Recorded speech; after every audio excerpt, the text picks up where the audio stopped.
A dacen wani zamani da ya riga ya shuɗe, an yi wani mutumi mai kamun kifi mai suna Abdullahi. Abdullahi ya kasance bawan Allah ne mai tawali'u, mai haƙuri, yana da yara guda 9 da kuma matarsa mai haƙuri.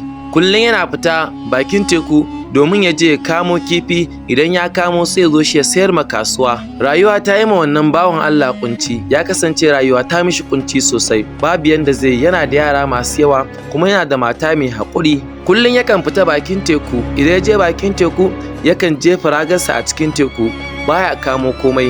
Haka ya ci gaba da haƙuri, yana mai fatan insha Allah wata rana Allah zai bashi arziki da zai ciyar da iyalansa cikin nutsuwa da kwanciyar hankali. Haka rayuwa ta ci gaba ma Abdullahi tsanani sosai, ga yara sun mishi yawa, to sai dai ta yanda Allah ya azurta shi, Allah ya taimake shi, Allah ya bashi mace mai haƙuri kuma wanda take son sa, take ƙaunarsa tsakani da Allah. Wata rana da safe ya ɗauki ragar kamun kifinsa ya tafi bakin teku, a yayin da ya isa bakin teku ya sake jefa wannan ragar tasa a teku. Haka da ya jefa ya tsamo ta, bai samu komai ba, yakan koma waje zuwa waje, haka baya samu komai, amma sai dai a cikin zuciyarsa yana mai fata kuma yana mai kwaɗayin cewa insha Allah wata rana Allah zai azurta shi.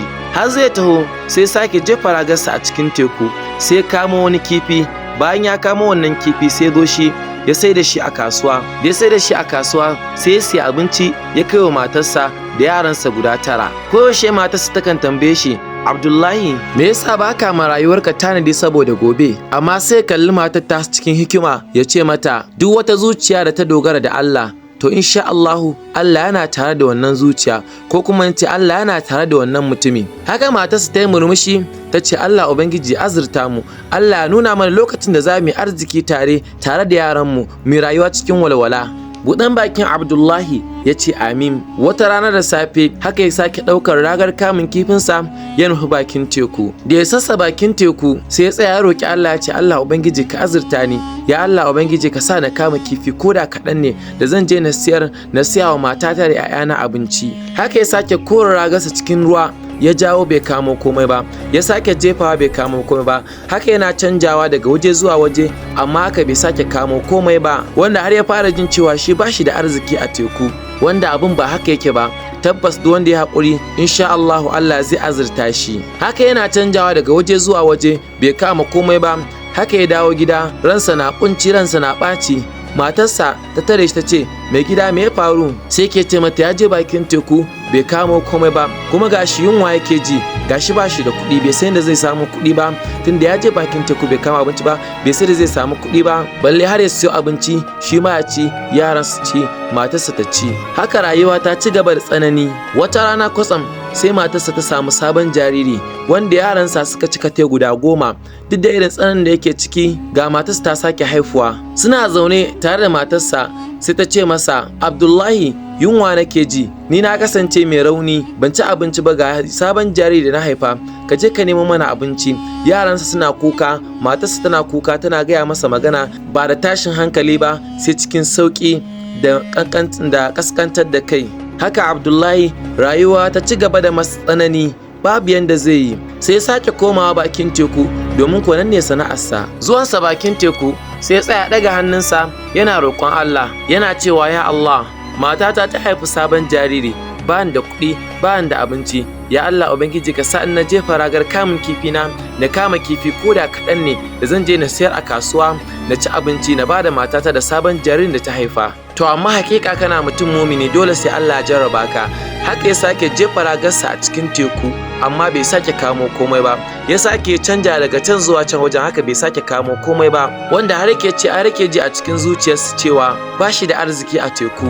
Haka ya sake dawowa, bai kamo komai ba, cikin kunci ya biyo ta cikin kasuwa yana tafiya. To sai dai a yayin da yake tafiya a cikin kasuwa sai ci karo da wani mai biredi, mai sai da biredi. A yayin da wannan mai sai da biredi ya ga mutumin nan mai kamun kifi a cikin tsananin matsi da takuri da kuma kunci, domin shi kunci ana iya gane shi a fuska, sai wannan mai biredin sai kwala masa kira ce, ya kai wannan mai kamun kifi. Mai kamun kifi bai ji kiran wannan mai biredi ba, sai da mai biredi ya kira shi sau 3, sa'annan sai Abdullahi sai ya ji. Bayan Abdullahi ya ji sai ya juyo, nan take fuskarsa ransa ɓace ya taho wajen wannan mai sai da biredi. Bayan ya zo wajen wannan mai sai da biredi sai ya ce, assalamu alaikum. Suka gaisa da wannan mai sai da biredi, sai mai sai da biredi ya ce masa, ya kai wannan mai kamun kifi me yake damun ka na garan ka haka fuskar suka gaba ɗaya babu annashuwa a ciki. Sai ya gaya masa gashi da ilin halin da yake ciki. Sai wannan mai biredi sai ya ce masa ga wannan biredin ka kaiwa matarka da 'ya'yanka su ci, duk lokacin da ka je ka kamo kifi sai ka kawo min kifi a maimakon kuɗin biredi.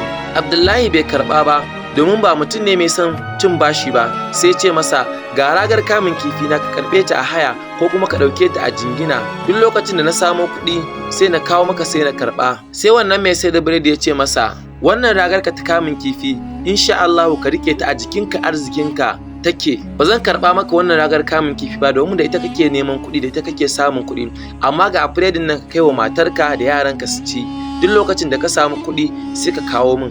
Abdullahi ya karɓi wannan biredi ya godiya ya tafi abinsa. Da ya sassa gida sai ya samu matarsa tana zaune cikin kuka cikin kunci, yaransa suna ta kuka babu abinci ga yunwa. Bayan yaransa sun ci wannan biredi suka ƙoshi, matarsa take tambayinsa ina ka samu wannan biredin kai da baka da kuɗi. Ya kwashe mata duk abin da ya faru da yadda ya haɗu da wannan mai biredi da kuma irin kyautatawar da ya masa da karancin da ya masa, duk ya kwashe ya gaya wa matarsa. Sai ta yi masa godiya a wannan mai biredi. Haka Abdullahi yake cewa matarsa ni fa ina kallon arziki na ya ƙare ma teku, kawai zan daina zuwa tekun nan domin ba na kamo komai a can.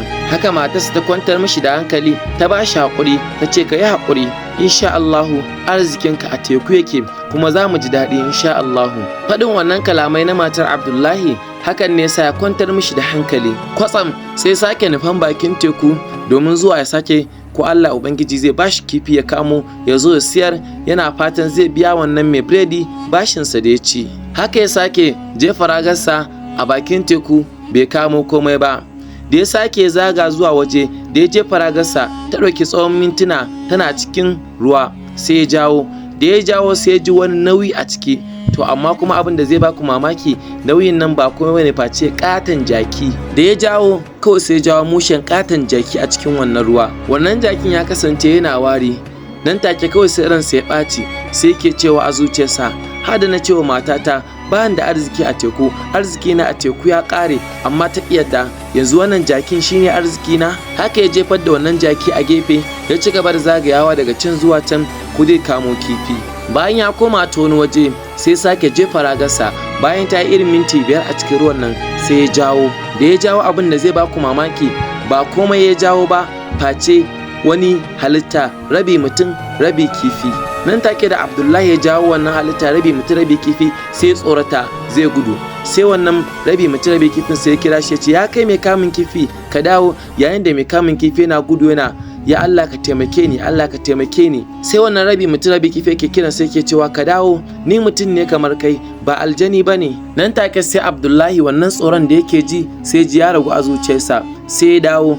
Da ya dawo sai ke cewa waye kai? Sai wannan rabi mutum rabi kifi sai ya ce masa ni mutum ne kamar kai, idan har ka kunce ni daga cikin wannan ragar taka, ni kuma na maka alkawarin zan baka gwalagwalai da dukiya mai yawan gaske. Buɗan bakin Abdullahi sai ya ce ka yi alkawari idan har na kunce ka daga cikin wannan ragan za ka yi abin da ka ambata? Sai ce insha Allahu zai yi. Sai Abdullahi ya 'yantar da wannan rabi mutum rabi kifi daga cikin ragarsa ta kamun kifi. Sai wannan rabi mutum rabi kifi sai ya ce ma Abdullahi ka jira ni. Sai wannan bayan Abdullahi ya jira shi, wannan rabi mutum rabi kifin sai ya koma cikin ruwa lime. Fitowarsa ke da wuya sai ya kawo mishi gwalagwale da zinare wanda idan Abdullahi ma sun kasa ɗaukan wannan abin da yake kallo, domin yana kallon wannan abin kamar a mafarki ne. Bayan ya bashi sai damƙa mishi a hannunsa sai yake cewa, ma'ana da yake cewa Abdullahi idan har zaka na kawo min kayan marmari kullun da safe, ni kuma zan na canja maka su da gwalagwalai. Abdullahi ya da wannan sharaɗin nasu sai ya karɓi wannan gwalagwalai, kawai sai taho cikin kasuwa yana murna yana farin ciki. Bai tsaya a ko ina ba sai a wajen wannan mai sai da biredi wanda ya masa halacci. Yana zuwa shagon wannan mai biredi sai ya ce masa ya kai wannan mai biredi, alherin Allah ya zo mana. Sai mai sai da biredi ce masa me ka samu, ka kamo kifi ne? Sai ce ba kifi na kamo ba. Nan take ya buɗe wannan gwalagwalai a wannan mai sai da biredi. Wannan mai sai da biredi ya kalla sai murmushi ya dariya, sai ke cewa amma ina ka samu wannan? Sai ya ce masa a bakin teku ne wani mutum rabi kifi ya bashi wannan gwalagwalan. Nan take wannan mai sai da biredi ta yashi murna ya ɗauki biredi masu yawa ya bi Abdullahi a baya har gidansa, yayin da ya bada wannan biredin gaba ɗaya wa matarsa da 'ya'yansa. Wannan mai biredi yana ma Abdullahi hidima sosai, domin kuwa ya masa halacci, kuma shi ma ya zo shi ya bashi wasu gwalagwalai a cikin abin da ya samu.